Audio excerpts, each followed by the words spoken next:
You're the worst president America has ever had.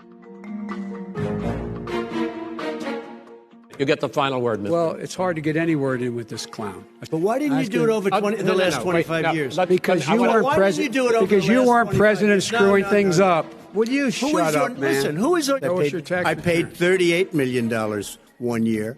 I paid $27 million. Show us your tax 1 year. return. The bigger problem that you have is that you're going to extinguish 180 million people with their private health care that they're very happy with. That's simply not true. He has no plan for health care. That was really a productive segment, wasn't it? Keep yapping, man. Mr. We Vice inherited the worst recession short of a depression in American history. I was asked to bring it back. We were able to have an economic recovery that created the jobs you're talking about.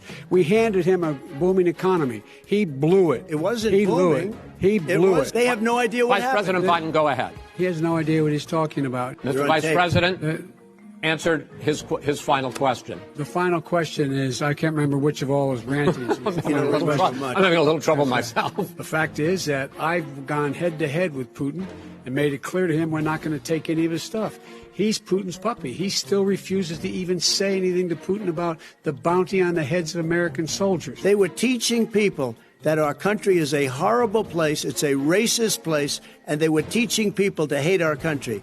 And I'm not going to allow that to happen. Vice President Biden? Nobody's doing that. He's the racist. I think that the country would be better served if we allowed both people to speak with fewer interruptions. I'm appealing to you, sir, to do that. Well, and him too. Well, frankly, you've been doing more interrupting that's than all he right, has. but he does plenty. Well, less than, sir, less than. He's been totally irresponsible the way in which he has handled the social distancing and people wearing masks, basically encouraged them not to. All right. He's a fool on this. If he wouldn't know Brett. a suburb unless he took a wrong turn. What really is a threat to the suburbs and their safety is his failure to deal with COVID. They're dying in the suburbs. His failure to deal with the environment. They're being flooded. They're being burned out because his refusal to do anything. That's why the suburbs are in trouble. When Mr. Floyd was killed, there was a peaceful protest in front of the White House. What did he do? He came out of his bunker, had the military use tear gas on him so he could walk across to a church and hold up a Bible.